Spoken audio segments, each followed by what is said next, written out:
Have you ever thought about starting your own podcast? When we were trying to get this podcast off the ground, we had so many questions. How do we record an episode? Where do we find background music? How do we get our show on Apple Podcasts, Spotify, and all the other places that people like to listen? And where do we find advertisers? The answer to every one of these questions is really simple.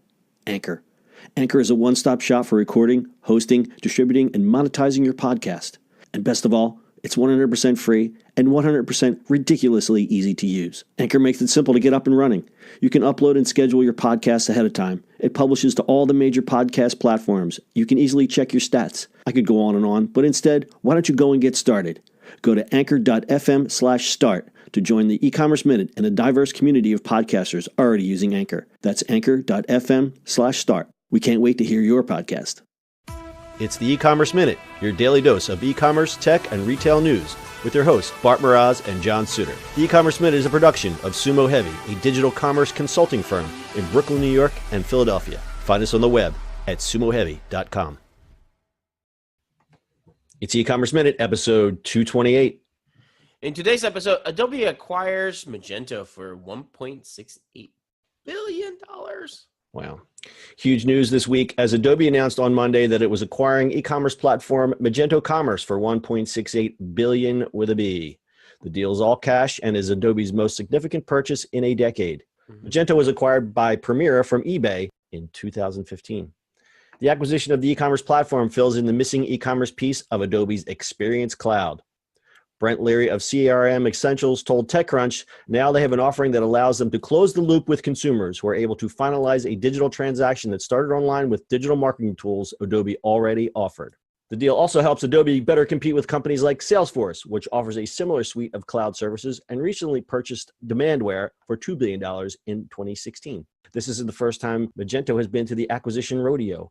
Magento was founded in 2008 and then sold to eBay in 2011 for just $180 million. The company went private again with help from Premier Funds, which reportedly paid $200 million for the company in 2015. Today's sale to Adobe for $1.68 billion gives Premier a sweet 5x return on its original investment. The deal is expected to close in the Q3 of Adobe's 2018 fiscal year. Magento CEO Mark Lavelle will continue to lead the Magento team, reporting to Executive Vice President and General Manager Brad Rencher. Huge. All right, so let's do it this way. I'm from the design side, so I need you to take the lead on this. But the one question that I have is, what does this mean for us, meaning us in the consulting and development field? Let's start there.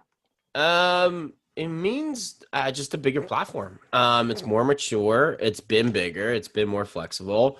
So it's just now you're going to have a bigger sort of bank to play with. So expansion of it, making it bigger. I mean, Salesforce bought Demandware, Oracle bought ATG, I think. SAP bought somebody else, or Hybris.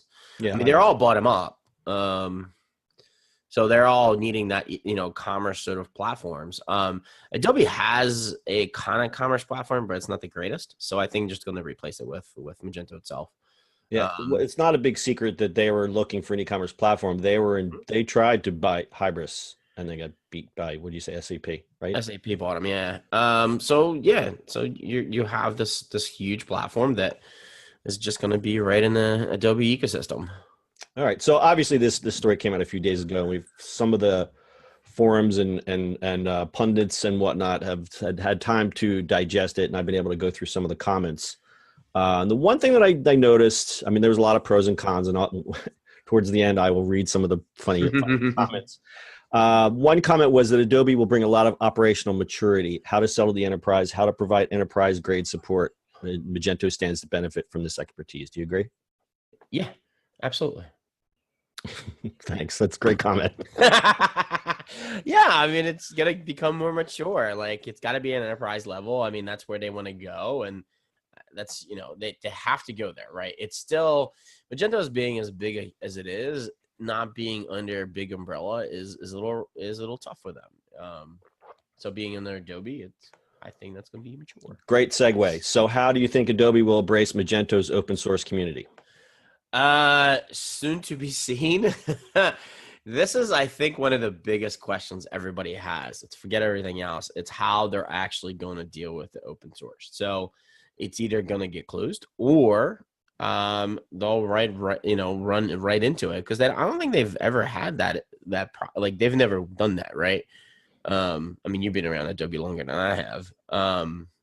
They haven't embraced the open source at all. I If think anything, it's gotten more closed because everything is cloud and it's forced upgrades and which this is kind of what it is. But I think if they make the mistake of not going with sort of supporting the open source community or the community itself, that's going to be a little trouble because a lot of the stuff that got built into Magento is based off of community things, right? So the community around Magento has pushed into features and things like that. Perfect example is Amazon's patent ran out on one-click shopping. Somebody built it and they just helped the guy and then they integrated fully into Magento itself. Right. So, and let's talk about management. How do you think the management of Magento, how you think that's going to carry over to a bigger monster like Adobe? I mean, are you familiar with how Magento actually runs their company, or is kind of? I mean, Mark Avell has done a bang up job over the past 2 years.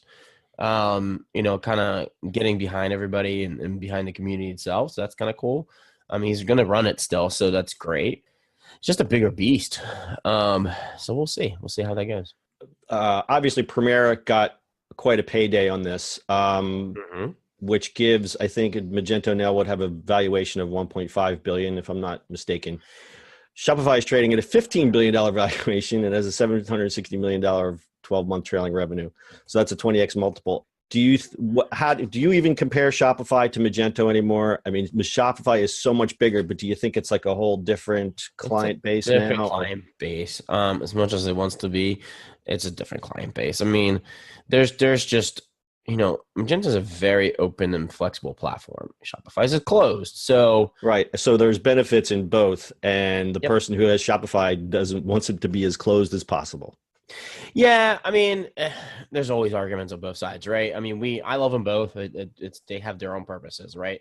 You use the tool that's right for that particular client and what it works for, and trying to squeeze in features into what Shopify does or backwards or whatever that makes no sense. Like for us, it's always going to be use the right tool for the job, not try to squeeze other things. Hammering a nail with a screwdriver is not a thing.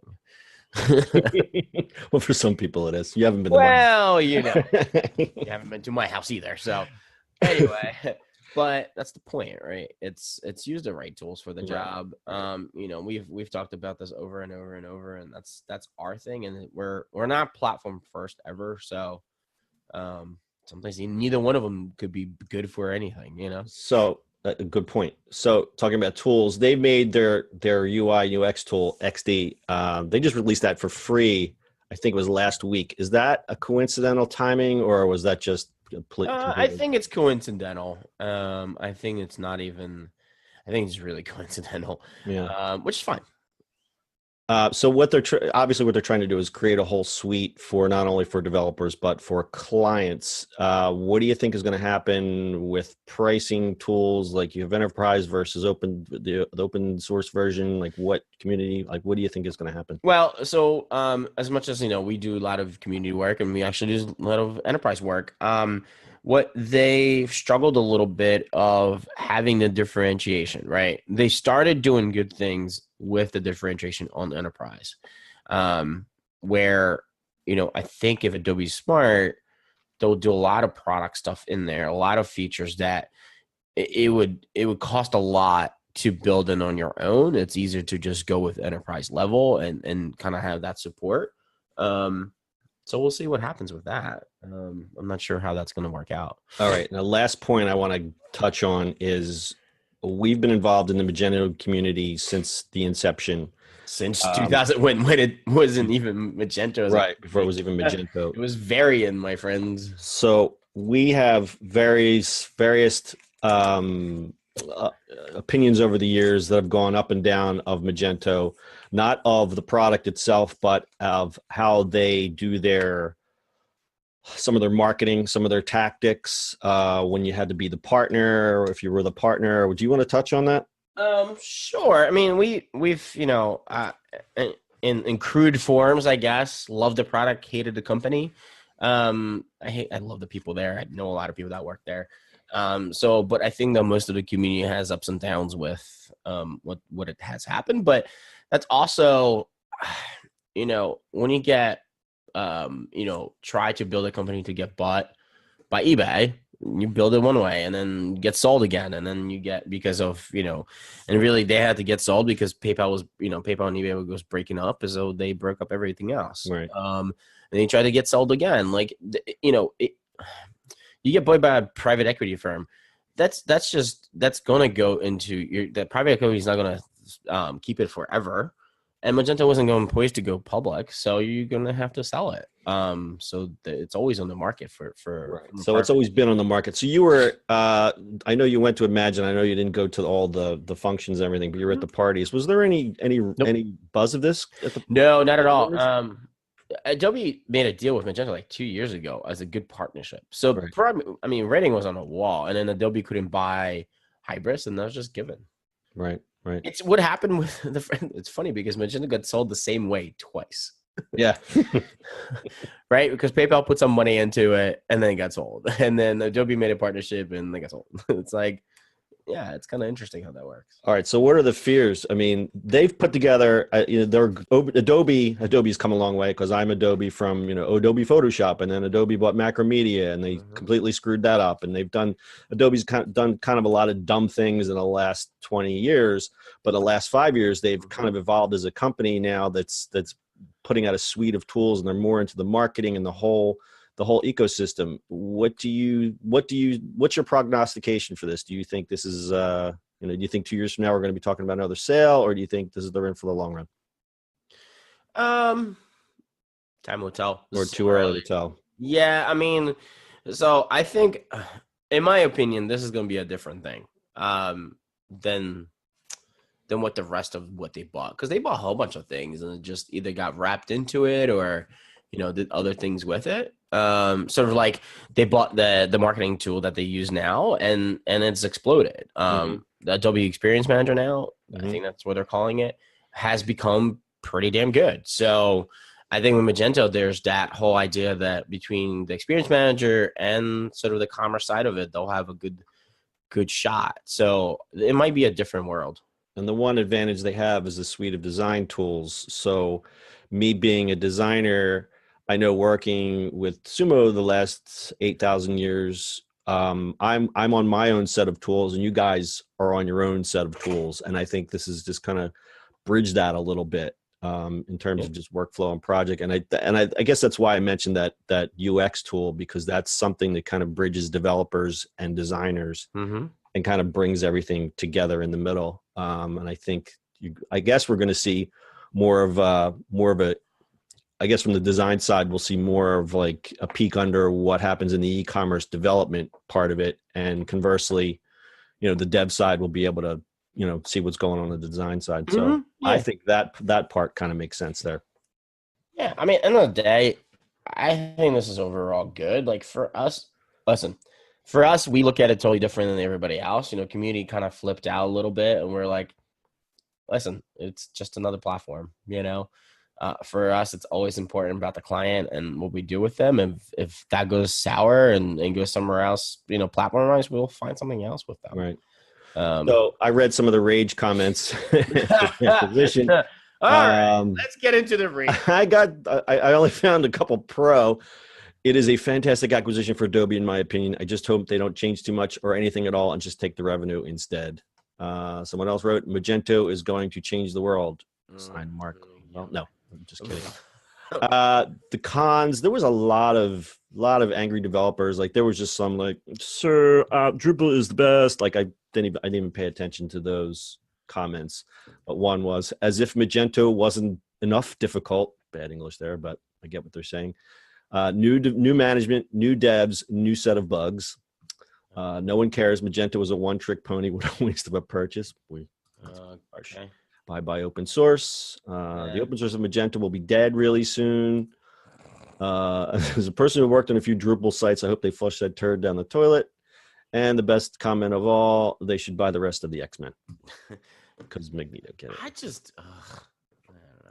Well, I mean, when you're talking to developers, they're very, aren't they very, they identify the other platforms, but everyone's fiercely agnostic and love their own flavor, right? Yeah, everybody loves their own development platform and stuff, but my opinion, if you're an engineer, if you're the smart ones, you're learning all the platforms. You're not just take it from a former person who tried to learn Flash. You see where all that experience got me. Well, I mean, you talk, to my business partner and stuff like that. To most of our developers, they're all engineers. They will develop something. Listen, we do like WordPress work because it's just part of the, sort of a lot of our clients have it just because of it's easy to update and stuff like that. But they're going gripe like crazy because they're like, we don't like working on it. We like engineering type things, but they'll still do it. It's not that they don't understand it. You know what I mean? Like, there's good things and bad things about every platform. So griping about it, it's what is the best solution you can provide for the client? That's how that works. I don't really care otherwise. Excellent point. One final thing about development. This signals a big win for PHP. Adobe now owns 1.68 billion of PHP product and helps validate PHP as enterprise grade technology. So that's a big deal, right? Yes, but it's still going to get looked at as a terrible platform for enterprise. It is the funniest, absolutely the fucking funniest. It's so Sorry, funny. I cursed. It's like for years, and I'm not a developer, but I can't believe they're using this, and it's like, it's like. But Magento's not built like. I love that they're like, it's not a straight PHP either. Like, there's so much to it. It's an engineer. If you don't understand it, it's silly. It's really, really silly to me. What was that platform? The platform that Adobe bought? Cold Fusion. Oh my God. Cold Fusion, right? So it's not going to go the way of Cold Fusion. Where's Cold Fusion now? What did Cold Fusion become? Something else, or right? Should we start programming in Pascal still? I mean, I'll just bust out my Dreamweaver. Oh, that's funny. All right. Interesting news. Got anything else to add? No, sorry guys, this was a long one, but this is kind of important to us because we live in this world and we've been around it since it started. Yeah, something we'll have to definitely keep an eye on. So if you're a Magento user, look out for big changes, and let's all hope for the best. Yep, more to come. That's your e-commerce minute for today. We'll see you on the internet tomorrow. That's it for today's show. If you like the show, do us a favor and subscribe, or leave us a review on iTunes. And don't forget, you can now listen to the e-commerce minute on your Amazon device. Just add e-commerce minute to your flash briefing. And finally, if you have a comment or suggestion, or just want to say hi, find us on social media @SumoHeavy.